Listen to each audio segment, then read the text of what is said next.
Ever wish you could walk around inside of your favorite TV and movie homes? Well, on this channel, you can. Today we'll be exploring that wonderful little English country cottage from The Holiday.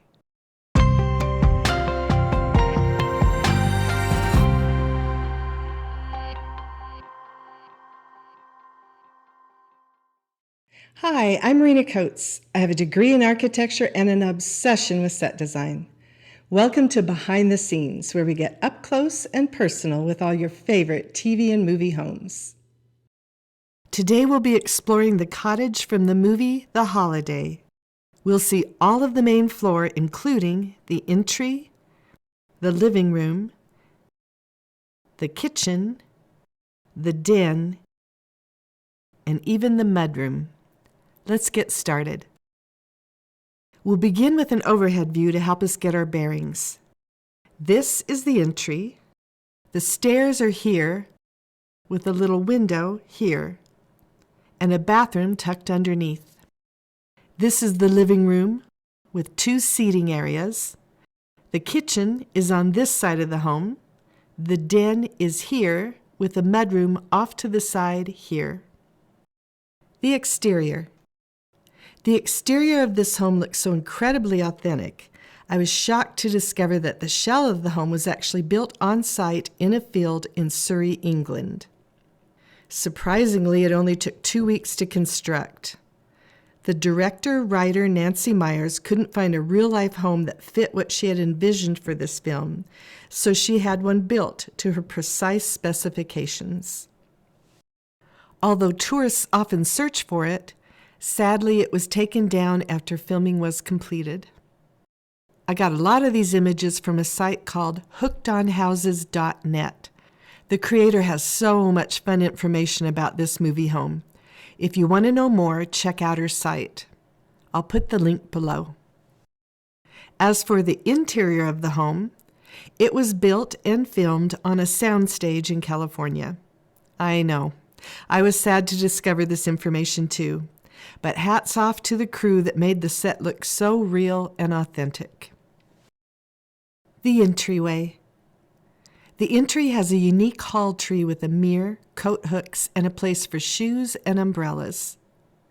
There's a space on this side for a small hall table and lamp. And how cute is this doorbell? An actual little bell hangs just to the right of the door. And of course, the door itself is just bursting with its own little personality. So charming. Directly across from the front door is a tiny bathroom tucked under the stairs. We get a little peek inside during the film that shows us a window here. However, that wouldn't be possible, as the other side is this bookcase wall in the den. This is a very common situation in TV and movie homes. Set design elements that can't actually exist. The living room. If you're like me, you wish to see more of this room during the movie. Well, today you get your wish. We'll finally get to really experience this room, walking through it slowly and savoring every little detail without any actors getting in the way. But before we do that, let's take note of some of the details to look for as we take the tour. This room has all the elements of the classic English cottage. Stone walls, abundant wood beams and posts, a wide, creamy stone fireplace that occupies most of this wall, with a built-in bookcase on the side and a little window over it, topped with a nice chunk of wood for the trim. There are 2 cozy seating areas, one in front of the fireplace, with a furniture grouping of 2 chairs and a sofa, all of which could have easily come from our grandmother's homes. Plunked in the middle of the arrangement is a gorgeous blue velvet tufted ottoman, and hanging directly above that is a beautiful chandelier. Composed of aged metal, it just fits right in. On the other side of this room is the second seating area. This one we only see little snippets of in the film, but it definitely deserved more screen time. It's tucked in a nook surrounded by windows, with a large wood beam separating the nook from the rest of the main room. The beauty of a Nancy Meyers movie home is the inevitable timelessness of them, always invoking a mood, never resorting to trends. This film came out in 2006, and yet you feel like you could move right in as is. We'll take a tour now of just the living room. After that, we'll move on into the kitchen.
The kitchen.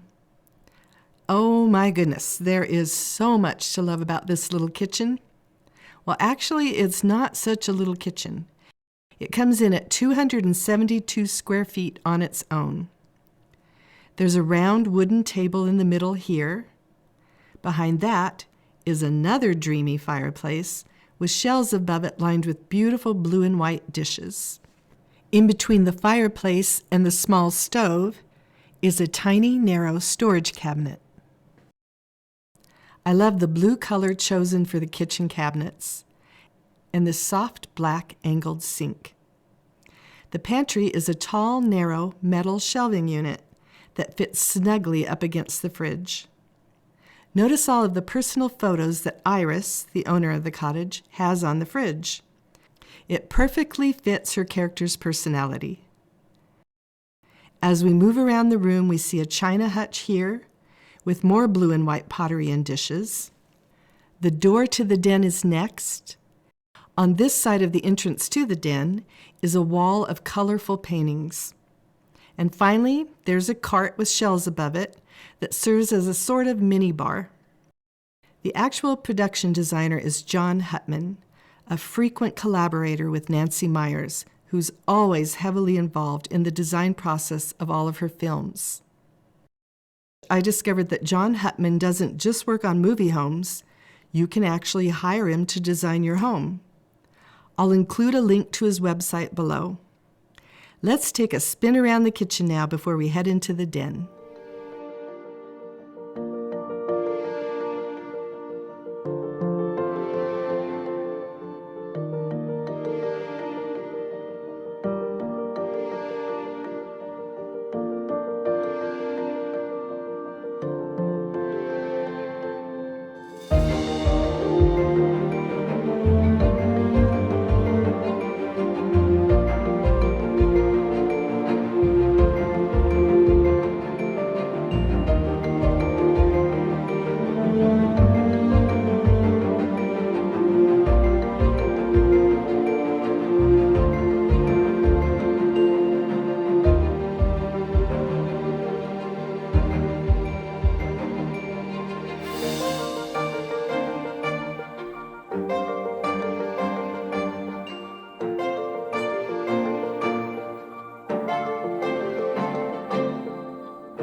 The den and mudroom.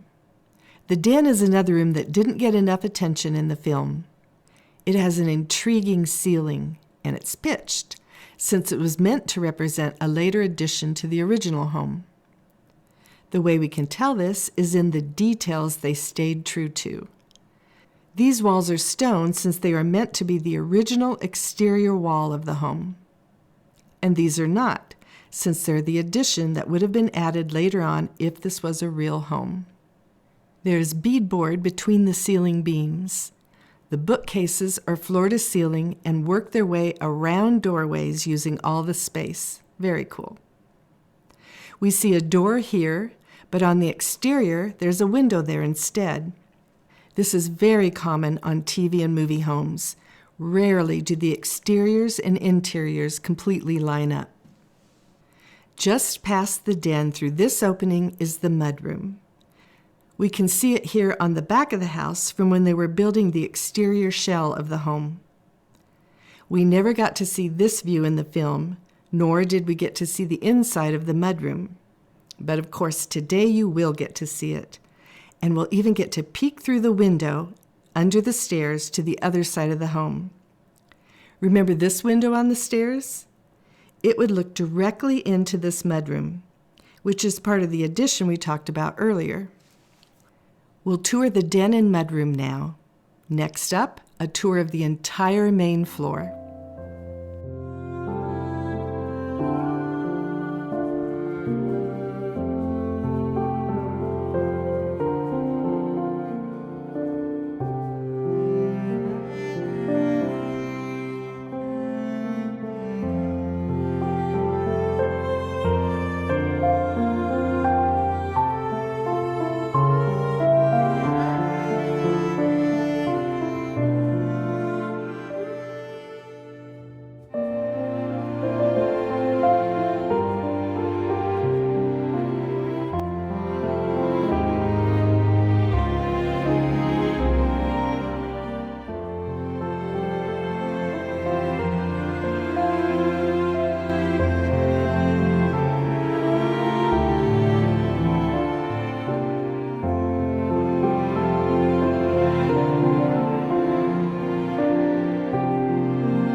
And now we'll take the full tour.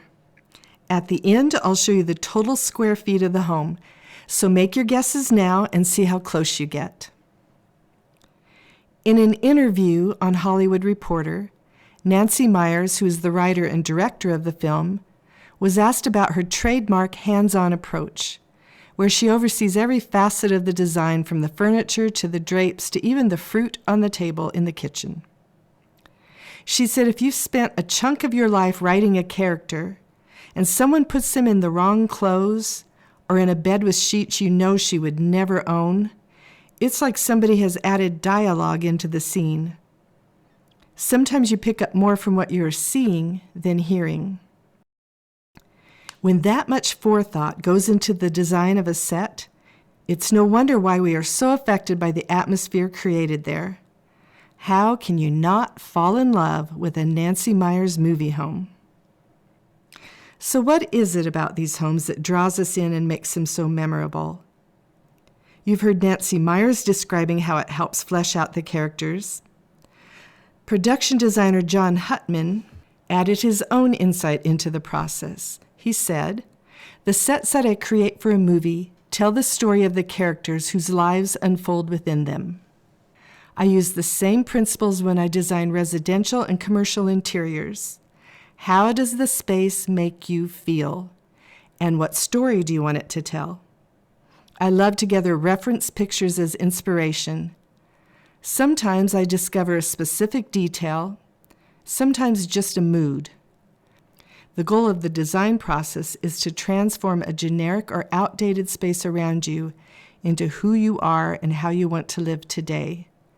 Your home should feel unique and original, combining a sense of personality, history, and a timeless contemporary style. So these homes resonate with us because they aren't just beautiful to look at, but they create a mood, and they tell a story of the people who live there. That's where all great design comes from. It's never going to be about following trends.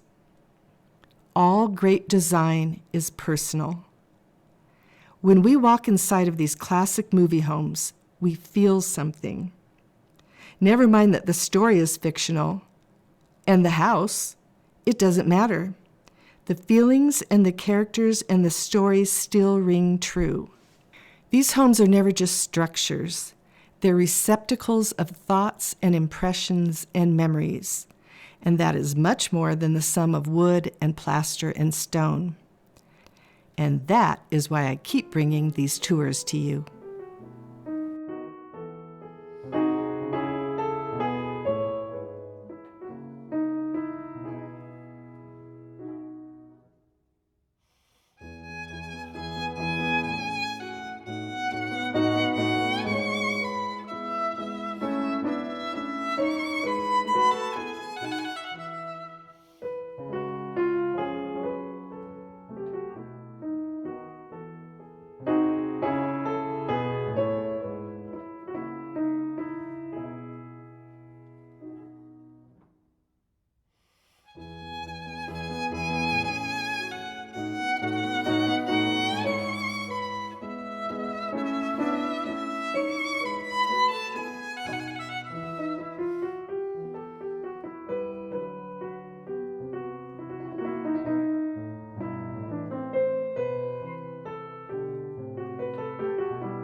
What TV or movie home would you like to see next? Let me know in the comments. But as for today, that's a wrap. See you next time on Behind the Scenes.